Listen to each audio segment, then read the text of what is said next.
Our next suggestion is express your feelings. Let the people that you're working with know how you're feeling. Don't keep things bottled up.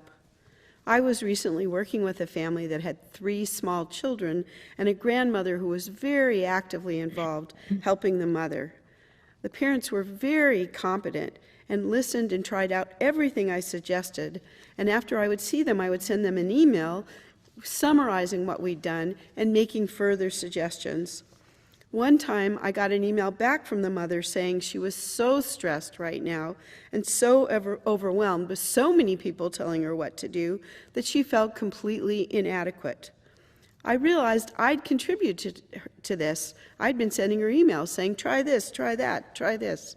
And because she was such a good listener, I was just piling on the advice and hadn't watched or listened to the fact that I needed to slow down and that I was making her feel worse rather than better. So it was actually really good that I caught her at a time when she was able to say to me, this is too much and I need to slow down for a minute.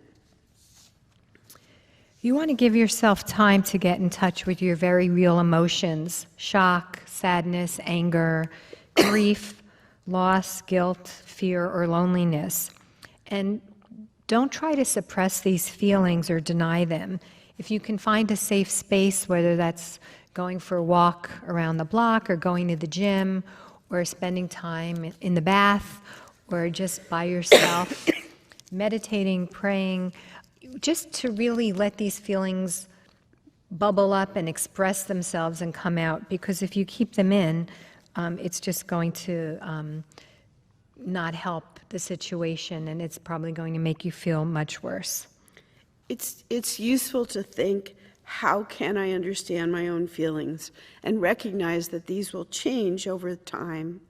It's also a sign of strength, if you feel you need it, to seek professional help.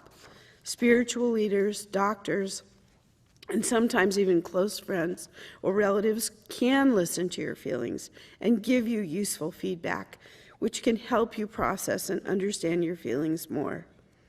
And if they're not listening in a helpful way, teach them and let you know what you need. Let them know what you need. You can say, I would really love it if I could just tell you how I'm feeling and you could just listen. Don't feel like you have to make comments. Just listen. Let's talk about fun. Fun is possible and necessary. And Kathy has just a really funny anecdote that just thinking about it is making her get choked up. I mean, I think the reality is that often families and I have a great time because funny things happen.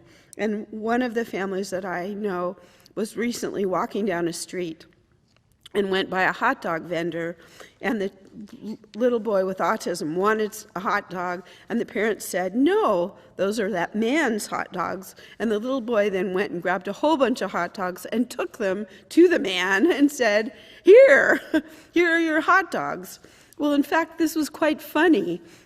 Even though it wasn't exactly appropriate, it was remediable. They could buy the 3 hot dogs, and it was amusing.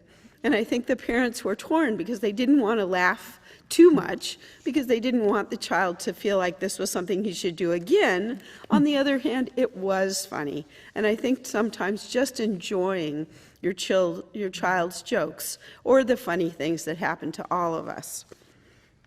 You'll be amazed how much fun you can have with just a little ingenuity, having family movie night or funny hat night, or just, getting bubbles and doing that, just shaking it up a little bit, watching a favorite movie together, something that your whole family can do together, just that's fun and not, let's get ready for tomorrow and let's lay out your clothes for school and let's do homework. It's just a chance to be together and be enjoying each other's company.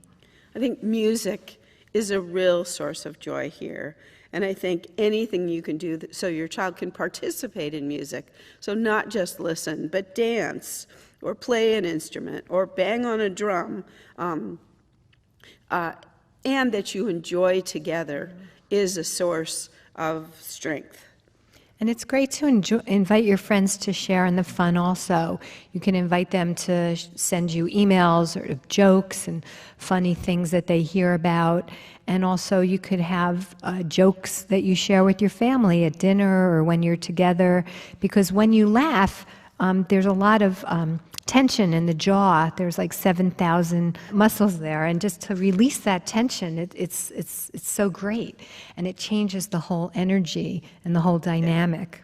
And I don't think don't feel guilty when you're having fun. You deserve to have fun, and lots of things are truly funny. I work with a little boy who makes constant jokes, and they're hysterical. He's only 2, and he already figured out how to say cuddle down instead of cuddle up. And just the fact that he noticed this, and this was really funny, I think is a source of joy for all of us. And it's also important to celebrate accomplishments, which maybe for other children would not even be something that would be discussed, but for your child is a major, major accomplishment. To really just make a big deal about that and to really revel in that and to really celebrate that, not looking at what still has to be accomplished or what perhaps may never be accomplished, but just saying, wow, this is such a great thing, and really making a big deal about it will give everyone so much joy and pride.